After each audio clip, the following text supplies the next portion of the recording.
Are you a mover looking to make an impact? Discover Moving Letters AI and join the ML Plus Club today to get 100 free letters for your campaign. Elevate your customer engagement with the personal touch of handwritten letters. If you want to take your company to that next level, it's the only way to subscribe. If you're doing anything but Moving Letters AI, you need to get on it. So it's going to take your business to that next level. You're going to see an increase in that revenue. Let's go. Don't miss out. Join the revolution and start making moves that matter. Hi, I'm Mark Hershey, host of Movified and owner of Salmon's Transfer, located in Vancouver, British Columbia. Today, I have John Watson from Eager Beavers, located in Edmonton, Alberta. So we got two Canadians on the podcast today, drinking our Tim Hortons Timmy coffee cups. Make sure that we keep it Canadianized. And John, why don't you go ahead and introduce yourself and let us know a little bit about yourself? Okay, yeah, my name is John Watson. I grew up in Edmonton, Alberta, Canada. I grew up in the moving business. So my dad was a mover and his dad was a mover. And so I kind of got to know the industry growing up, although I didn't get to know the van lines because by the time I was about 8 years old, my dad had come off the road. He used to be a van line driver, and he started Eager Beaver Moving in Edmonton. And that was in like the early 90s. So yeah, I was 10 years old, I guess. And I kind of grew up working for him, really committed to getting out of the moving industry as a teenager, early 20s. And I worked for him until about 25. And then I was like, Dad, I got to get out of this business. Like, I'm sorry, but I don't want to be a mover. And he's like, yeah, no, I don't want you to be a mover either. It's all good. So I moved on, and about 5 or 6 years later, he was winding it down, had one truck left, and he was just going to close the doors. And I was like, oh, geez. So it's now or never, eh? And decided to give it a shot, and turned out that my life had somehow conspired to perfectly prepare me to take this business over, and I was able to grow it to what it is today, which is it's a pretty fair-sized company in our market, and it's been a wild ride, but really happy to be here, and happy to find out that my true calling actually was to run a moving company. Who would have thought?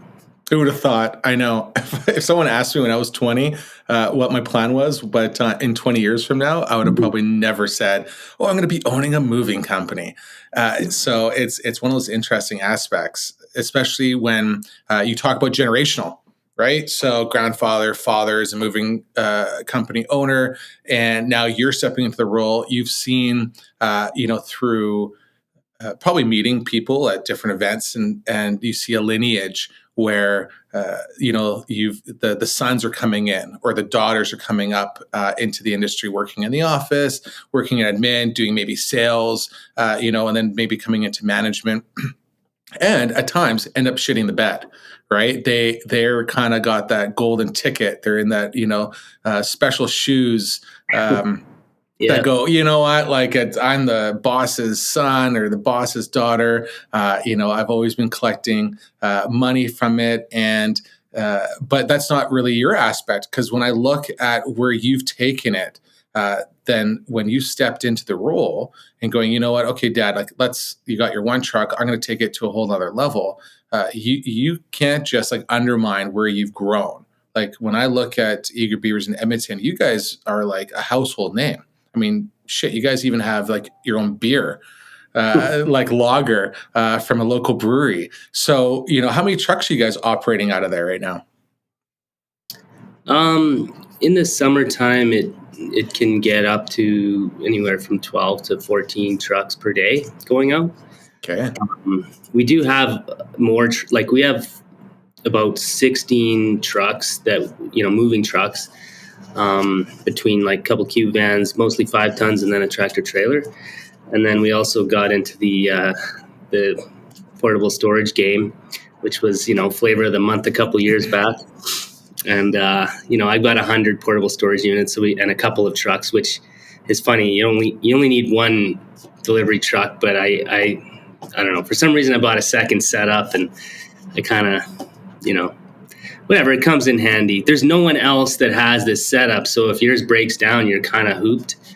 You got to hire a tow company or something like that. So, yeah, a couple of portable storage trucks, and it's hard to get them all on the road, though. Even when the demand is there, because you got to make sure that you're sending out, qualified movers, right?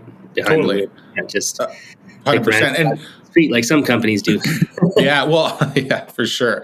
Now, this wasn't really one of the questions I was going to touch on, but I'm happy you brought it up because, I know a couple of moving companies down in the States. They're huge on mobile storage, right? Like that's sometimes their bread and butter. They're able to, they have the trucks for it. They are dropping off these mobile storage containers, but, they're in an area maybe that the temperatures aren't fluctuating, right? So being in Canada, being in Edmonton, let's just get something right out of the water here. For anybody that's listening, no, we do not live in igloos. No, we don't ski to work. Maybe sometimes we might. I know in some areas you might want to take a snowmobile to the office. But in reality, there are snow plows and we all drive cars. We all live in houses in Canada. And in Edmonton, it does get much colder than it does in Vancouver. I'm not too sure about this year because we were way down in the temperatures. But how does that work then for your mobile storage? And I kind of want to touch on two parts. One, how does it work when the temperatures are dropping and then you're hitting in the summer? I know when we have storage containers outside, you have moisture conditions, boxes are sweating, sofas are sometimes sweating in shrink wrap. So you're trying to avoid having those kind of items wrapped up like that going into a container. What have you seen by getting involved into that business as some of the pros and cons being in Canada? And my follow-up question is, you mentioned that it was a fad a couple of years ago. What's happened?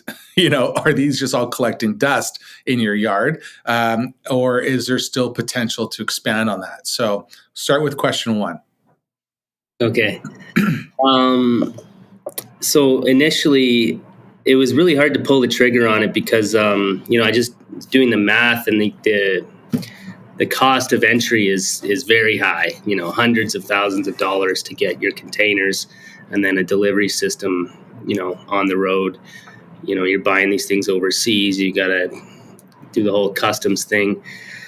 Everything, containers are from China, the lift systems from the States. So, you're battling with the US dollar. That's probably the biggest thing I would say that's changed for me in terms of having an appetite to buy more containers. Is just the US dollar is so high compared to the Canadian dollar right now. So, and the prices of these containers skyrocketed. Like the first batch I bought, I think they were like $3,000 a piece US. So that was digestible, but now they're, somewhere around $5,000 a piece. And so when you convert that, it's just, they don't produce enough revenue, in my opinion. But I mean, I don't regret getting into it. It was definitely a good way to raise our profile. I think once I got over the idea of like, okay, I could buy a couple of trucks or I could buy portable storage containers, what's going to make me the most money? I realized that like, I can't look at it that way. I have to look at it more as a value add for my clients. And really a way to get more moves, to be more competitive on these bids, and also to have this sort of secret weapon that, really no other company in my market has. Obviously, there's portable storage companies in my market. Pods and Big Steel Box are the two big ones. But there was no moving company that, did both. So, from that perspective, I think it has definitely proved, to be a very fruitful endeavor. But at the same time, it can be frustrating. And then, like the cold weather is certainly a factor. If anyone's familiar with the mule system, it operates with hydraulics. So at certain temperatures, it really doesn't like to, lift these things. And, the machines shut down and all sorts of fun stuff. It gets really slippery, so you're trying to push this really heavy container up a ramp, and you're losing traction, and there's all kinds of safety risks involved. So I think overall it's been worth it, and I think I've just sort of taken a pause in focusing on it and really kind of decided to get back to the basics of moving, and just focusing on just like providing a really great service. Because that's really where the bread and butter comes in is the moves, right? And the storage was just, in terms of claims though, we've had the odd situation, but nothing major. We don't get a lot of rain here like you guys do. So it's not like there's this constant downpour that, leads to a lot damages and water trying to leak into the bottom of the containers or anything else. Mostly just snow. Sure. And that it collects on the top, but it melts. They're designed to withstand that kind of stuff. So, and you must have a big yard then, and do you have a large warehouse as well too to house all these? Yeah. So I have both. I have a yard for the containers. They're not. It's tough to find a moving friendly warehouse with lots of truck parking and yard space for the containers. So I've always had two different sites since I got into this in 2020, I guess. So that's also frustrating because, it can be inefficient if you're doing a job where you've got a container and a crew, getting them timed properly is always difficult. And sure, training somebody on the mule is, it's not something you can just pick up and do it well. Right. And then we have our warehouse. We just moved. We moved twice actually in once last year we moved our warehouse into, we're in about 22,000 square feet now. Nice, beautiful new facility. We got about 200 vaults, and then we got an entire bay devoted to pallet racking. Okay. That we use for like commercial storage and logistics. Which is an area of the business we're trying to grow. And then we've got about a 1.5 acre yard for all the portable storage containers. So okay, so you have a nice little size property for sure. Now, we were talking about this before, and the struggles that we find, especially in the moving industry. But you coming in around 2020 when COVID is kicking into gear. You, especially in Canada with CERB and everything else, finding good employees has been an absolute struggle. And one of the things that I found was, at least in my area, and I would love to hear how it is in Edmonton and Calgary and in those spots, but before there was a certain value depending on and culture in your company. For us, if somebody worked for us, they were telling their friends, hey, come work for this moving company. They're really good. And you always kind of had guys that stuck around. COVID kicks in and you start seeing these also Facebook group pop-ups of different movers, different guys. And the next thing you know, culture and the company that you work for doesn't mean shit. These guys are hopping from one moving company to another moving company. They're going on Facebook pages, going like, who's paying me more? This is what I'm going to be charging hourly. I want paid cash. I don't want to be going on the books. And other moving companies that maybe have one or two trucks, they're turning into going, hey, okay, I'll pay you $30 an hour. I'll pay you $25 an hour cash. When you are trying to run a legit moving company, you're going, well, this swamper is actually, worth like $18 or $20 an hour. Did you guys have that struggle as well too? Like that must have been a hard jump as you're jumping into management, trying to take over this moving company and going, shit, now I'm going to have an even a harder time finding labor. Did that happen in Edmonton as well too? Because Vancouver was crazy. Like it was like cutthroat to try and find guys, and you're trying to increase your rates. And I'm even telling other moving companies, guys, like don't do this because you want to jump your rates and start paying guys more when this whole frenzy of, the busy seasons kick, which guess what it did in 2023, you're going to start retracting some of your hourly rates. And now you're paying your drivers and swampers so much more then your percentage and your margins are totally shifted now. What happened in Edmonton for that? So just starting out on my own, like when I bought the business from my dad, I worked. So my dad, believe it or not, he would pick up labor at like it was called the Bissell Center, but essentially it was like a place cash corner. It was yeah. Yeah. And they knew him really well down there, so they knew what type of person he was looking for. So they'd usually set him up with someone that was, half decent and not smelling of booze and stuff. And he would actually cultivate that person for quite a while. Like they would last anywhere from 3 months to 3 years. But it was, and then for every extra guy, we would, get them there as well. And so, when I was driving for him, gosh, it was painful. Like I'd have a new guy every day. I'd be in the house, like wrapping, and I'd be like, just take the boxes, boys, take the boxes, line them up along the walls. And then I go back in when I had a few pieces, right? Okay, I need a hand. I'd get the big pieces out. I'd throw it all up and then back in the house wrapping. Like it was insane. And so when I took over, I was like, there's no way I'm doing that. Like that is ridiculous. It's not a good look to the customers. Somehow I managed it and he managed it for all those years without it being obvious that this guy was just picked up downtown. But one guy with a pretty face, two guys that look like pirates. Yeah. It's like an even it out a little bit. It's all that. So yeah, when I took over, my dad was really against cash labor. He thought they were overpriced. He also feared getting an audit or something like that from the government. So he had kind of drilled that into me. I was also paranoid about that. So I would just find people like friends. Like I was about 20, no, I was 30. So I still had friends that could technically like help out. And, I had access to young guys that, just needed jobs, musicians mainly, because I was in the, the punk rock music community. So I got by with guys like that for quite a while. My brother helped me out for the first number of years as well. But yeah, as we started to sort of, run out of that pool, I lucked out big time. I got connected with the local sort of labor provider. His name was Larry Woodrow, really great guy.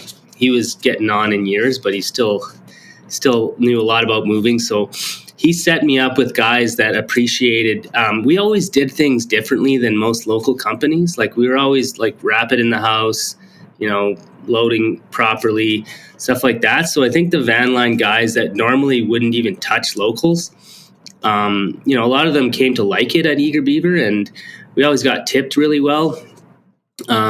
So yeah, I was using cash labor for, like, I kind of gave up and just started using it for a number of years. And then, yeah, when COVID hit, you're right. Prices went up big time. Quality went down. And the fact that all those cash guys also were able to collect CERB meant that, like, they really didn't need to show up to work if they didn't want to. So it was a nightmare. And just because of the price per hour and the minimums and stuff, I didn't want those guys around my guys, because sure, they're going to be like, what the, like, why is this guy, he sucks and he's getting a minimum of 8 hours and 25 an hour, whatever it was. And so I actually pretty much turned off the cash labor taps and was like, no, we're going to make do with hiring. And it was tough, and the guys didn't love it too, because we brought in a lot of green guys that really had no clue what they were doing. But I don't know, we made do, and it's always been a pretty big focus of ours to be like out there trying to hire all the time. And I don't know. And do you guys have somebody in your office that handles that hiring process for your guys, and then a training program in there? Like, do you guys use like Trainual or like an online? Do you guys get everybody in the boardroom and go, okay, like this is how we're training? Because from it sounds like you're like, okay, these guys are all green. It's like starting from square one. And, now I got to have a training set up in place for these guys to learn how to move furniture. Yeah. So we don't have like Trainual or anything like that at the moment. I know that's honestly like really struck. Like all these people that have all their processes down in Trainual, I'm just like, I don't know if I just don't have the focus, but I can't. I feel like these things don't translate well onto video, and well, video is okay, but the written, like no one's going to read a page and know how to move furniture. Yeah, I know. I had this conversation with somebody the other day about that. Yeah, so I don't know. We're struggling. We're working on it. I mean, who knows? Maybe moving Titan training is going to make all my efforts a total waste of time, and I'm just going to pay the subscription fee or whatever it is. But, for now, we're going to keep plugging away. But no, so we've always had – so I have this one guy who was a mover driver for us for like 5 years. And he just got too, even though he's still quite young, he got too worn down from moving. His body was just broken, as he said. So he quit. And, he spent the winter doing absolutely nothing. He quit at the end of a summer season one year. And in the spring, I went back to him. I said, "What are you doing? Are you working?" He's like, "No." I'm like, "Man, like, why don't you come back? Like, you don't have to move." It was right when we were rolling out the pods or the containers. So I was like, you can learn to drive the container truck. And then we ended up getting to do training. So whenever, new guys start, he'll spend a day with the new guys, just showing them the basics in the warehouse. Yeah. So we found that sort of hands-on works really well. And then, we send them out in the field, and, usually we'd do like 2 or 3 days where we weren't charging for the guy. And we tell the crews like, "Hey, listen, make sure this guy learns a thing or two. Don't just stick him on the basement hauling boxes up the stairs. Like, show him a few things, because the customer's getting this guy for free. So, make it worth it, right?" Yeah. And so that works pretty well. Some crews are better than others at teaching. Some guys don't want to teach anything, and then other guys are really good at it. But it does come down to the work ethic of the new guy. If the new guy is just, lazy, they don't last. Now, you were telling me before that, when you guys used to hire the cash labor, you're always just sending them out with boxes, or even new guys. And I mean, I could probably list off a couple crazy stories. Do you have any like wild stories of just hiring some guys that you didn't even see, and you sent your driver out there and go, "Oh, get some guys," and it just turned into like chaos? Well, the one that came to mind as you were talking was actually like, it was me on the job. It was very early on. I was still doing all the work myself mainly.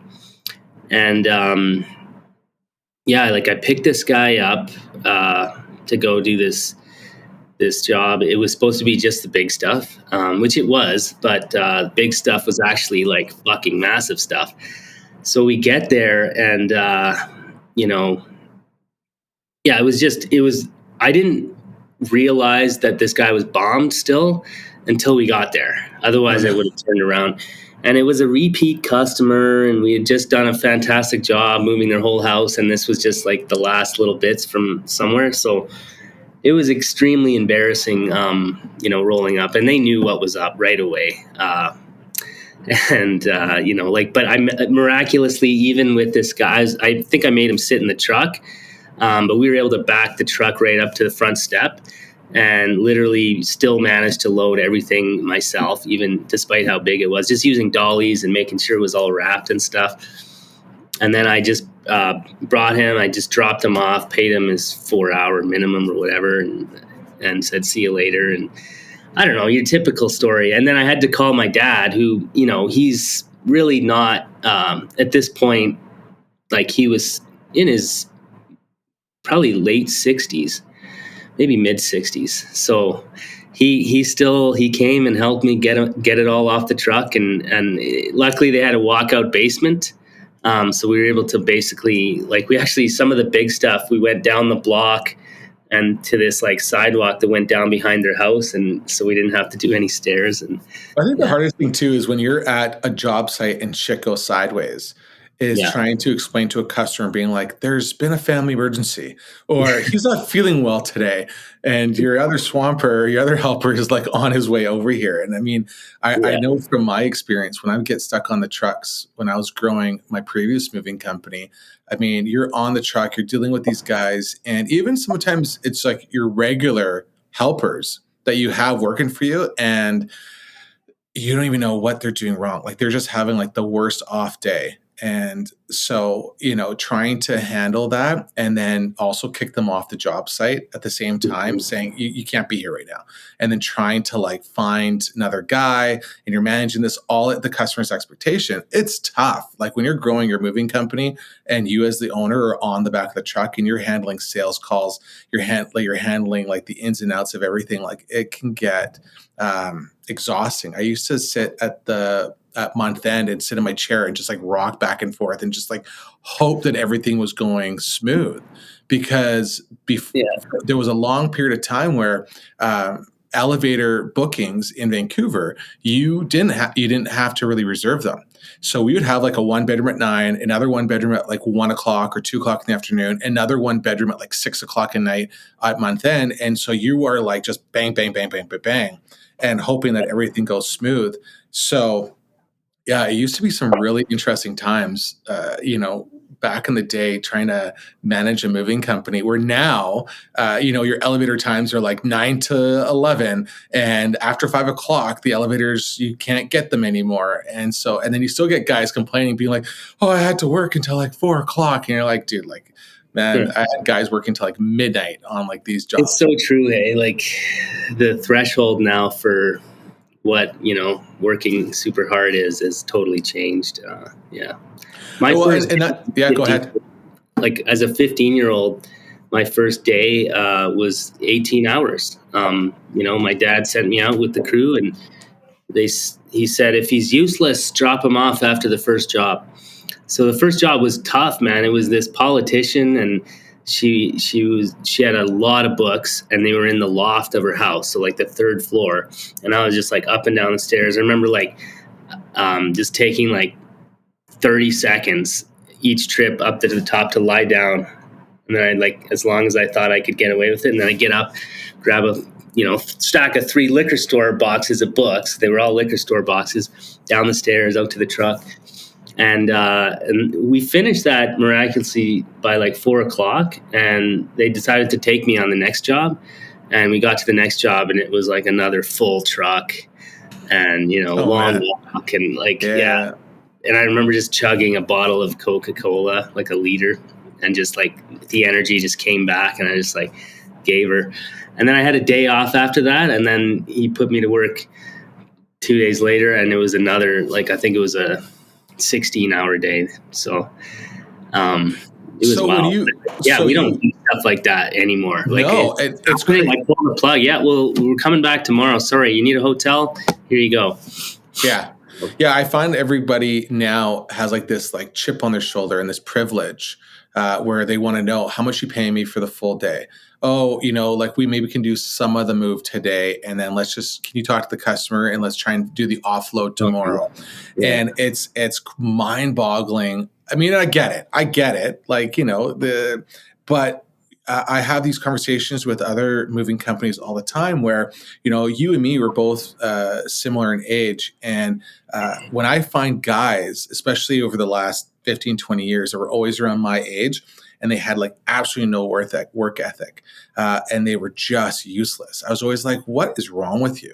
Right. Or I'd find guys that were a couple years younger than me and going like, did the dynamics change and shift so much that you have such an entitlement to not want to do anything or not want to work at all? Like they just want to get paid top dollar and do less work. And to me, it doesn't work that way. So I've now really trying to hone in on like, what is our culture, in our company in the summertime? Like, is our fridges filled with Gatorades and water? Do we have snacks for guys? Are we doing more events and outreach into communities so that, employees are seeing that, yes, we're a large moving company, but we're also giving back as well too. And hoping that the employees that are working in us in the office and also on the trucks are going, hey, I really like working for this company, right? And there's a great morale and cultural built on here that I don't want to shift and go to another moving company. I want to work hard for Mark, right? And I think that's always the toughest position to be in as the moving company, as an owner of any owner, is that you have employees that go, yeah, I want to work really hard for this company, because a lot of the times, and you probably see it, these guys work really hard and then they go, okay, great. Let me go buy another truck and I'm going to start this on my own and I'm going to do my own moving company. And the next thing you know, Billy's coming into your office going like, hey, John, yeah, I think I'm going to go back to school, or I think I'm going to go and become an electrician. And you're like, all right, man, best to you, enjoy your life. And thanks for working for us. And then a month later, you're like, isn't that Billy in like a 3-ton cube truck driving down the street and has a small sticker on his door and now he's doing moving? And you're like, what the hell just happened here? Do you see that at all in Edmonton? Well, certainly I'm sure it happens. It hasn't happened to me so much. I just wanted to, you brought up culture and, it made me think, so I started talking about how I lucked out. Well, I found this guy, his name was Ben. And, it was probably in my 3rd year, or just at the end of my 2nd summer, I think, on my own. And this guy, man, he was 18 years old at the time, and he just worked circles around people. Like, he was literally a machine. And, not the biggest guy, but, he'd pick up, 3 totes, like big wide ones, fully loaded, and just like as if it was nothing. And so he just worked and worked and worked. Like, he had that old school mentality. And honestly, like, I think I'd have to give like a lot of credit to, how we evolved as a business and a moving company to him and his work ethic, because, he brought in a few of his friends. He was from Cold Lake, which is funny because I was just in Cold Lake yesterday. And so I was thinking about him a lot. And yeah, like, he just set the tone and he just worked his ass off. And so we kind of just became known as a company where you didn't fuck around. Like, you actually worked hard. And the guys, we took care of them. We've always been probably the highest paying. We've also always had the highest pricing, in terms of, local hourly rates and stuff. So, and then one thing that I would say really makes a difference to them, I believe, is their equipment. So, we do a lot of little custom things like ramps and, custom made dollies, duck dollies, whatever, like little things, even just homemade, like our little painted door wedges, just stuff where like they never have to worry about their equipment. They've always got what they need and more. And I think they really appreciate that, because there is a ton of companies here where, they open the back doors and there's like 3 pads and a shitty 2-wheeler from Home Depot that, has a flat tire and that's it, right? And they're doing the whole job with that. So, we've always tried to keep our trucks like super organized and, fully equipped and, just make their job easy. We build our own chair bins. Some guys like to have a screen card on the truck, they're $500, but sure. Like, if you're going to put it to good use and not lose it, like, by all means, we'll get you one.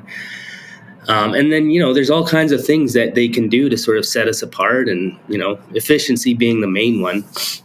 You see all those ramp setups on the movers pages now, and like, that's something that we've been doing for years, right? Like, we build everyone a floor runner box for the back of the truck to put all their runners in. Well, they started using that as a bridge. So, just eliminate stairs wherever they can. So I think those kind of things go a really long way for building the culture and keeping everybody, appreciating what they have. I think that there's been a lot of guys over the years where, I had to let them go because they I put up with a lot of shit, like no shows. We all do. Yes, of course. But eventually the day comes where you like, look, for the good of the company and the culture, I have to let this guy go. And you do. And they always want to come back. And sometimes, there's certain things where you give them another shot because they're a damn good mover and they get the ethos of the company. And so you want that person around. So, give them another shot in the spring. Sure. Like come work for I used to always joke with my dispatcher because, especially when they were new into the industry and then there was a no-show and he's like, that's it. I never want him on my truck ever again. Da, da, da, da. I'm like, okay, well, is he a good mover? Yeah, he's great. He's fantastic. But this guy just didn't show up. And I'm like, okay, well, give him a strike. Let's try him again. Right. Couple weeks pass by or a month passed by, strike 2, right? Guys doesn't show up again. It's like a Saturday. It's a busy Saturday. That's it. I'm never hiring this guy again. I'm going to send him a text message or I'm going to phone him because he's not answering his phone. I'm going to leave a text message and saying, that's it. Like, don't even bother showing up again. I don't want you ever working for our company. And I used to say to him, I'm like, you sometimes, when you look at a situation, you don't know what's going on in their lives. Yes, they screwed up. Let's reprimand them. Let's talk to them. Let them know that as a team, you failed a team. You didn't fail the company, but you failed the guys that you work with around you that have the trust and they are expecting you to show up. Like you've let them down just as much as if you were on a job site and someone else didn't show up. You've now given such a heavy workload to the rest of the crew because that fourth guy or that third guy is now not there on the job. Yeah. But like, as you're saying that, I always laugh because, when month end comes around and somebody doesn't show up and that Joe, didn't show up, guess what? That you had him sitting at home, you phone him up and he was like, yeah, sure. I could be in 15 minutes. I was like, see, if you'd have fired this guy and like told, now he's here to save the day. And you're like, and it's like a big circle, right, of the circle of life of the moving industry where you're just like, all right, well, he's back in there again, and so it's kind of like, I always say, pick your battles, right? Like, I really don't want to, I don't want to have the culture where you can get away with just not showing up, right? But at the same time too, we're in the moving industry. Sometimes I just shake my head. It's like, I tell my wife's always like, I'd fire everybody if I was in that office. I'm like, but this is equivalent guys. And yeah. And a lot of guys they are good guys. And, sometimes you're just a glorified babysitter. You're their financial advisor, you're their friend, you're their boss, you're their, babysitter at the best of times.